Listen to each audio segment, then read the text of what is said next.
So the other day, I dropped this extremely heavy trailer gate onto my compressor. I should have had help, but I didn't have help.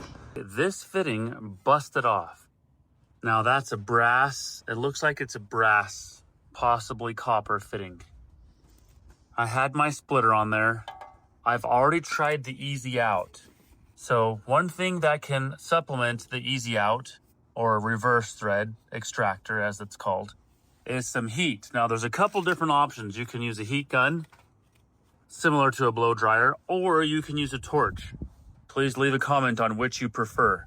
But anyway, a little bit of heat is gonna loosen up the adhesive inside there, as well as in this fitting here. Actually, this piece we will throw away and replace, because I've already tried it cold.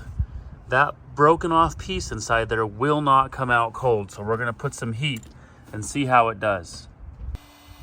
Now I have already tried it cold. We're gonna use the heat gun. We're gonna give it some heat, but we're not gonna melt it.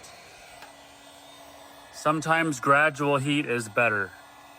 Heat the sides, heat the top. This is the boring part, so stay tuned. All right, so we took the torch in addition to the heat gun because we want lots of heat, but without melting it. Now this comes in a big set. We got 1964s. We're using the biggest one because it fits in there like a glove. Just give it a little tap.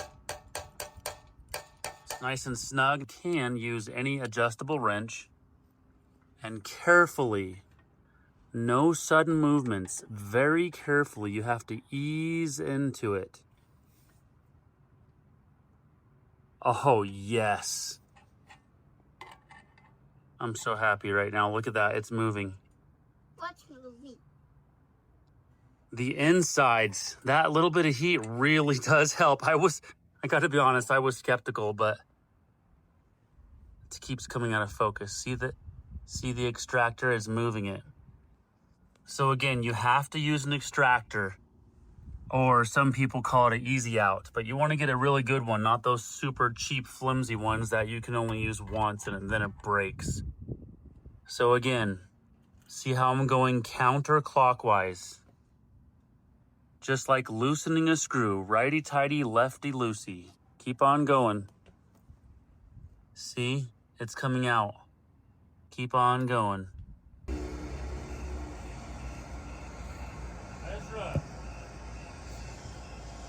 So what we're going to do here is we're going to put some nails into the ground. And we are going to just nice and snug in their place. And you really want to make sure, sorry, I knocked the table over, but you really want to make sure that it stood for the nails to go down. All right, bye guys. Here's the parts that you will need on the top and bottom of that package. And here is the before and the after. And then you just add your female coupling and it's all good to go.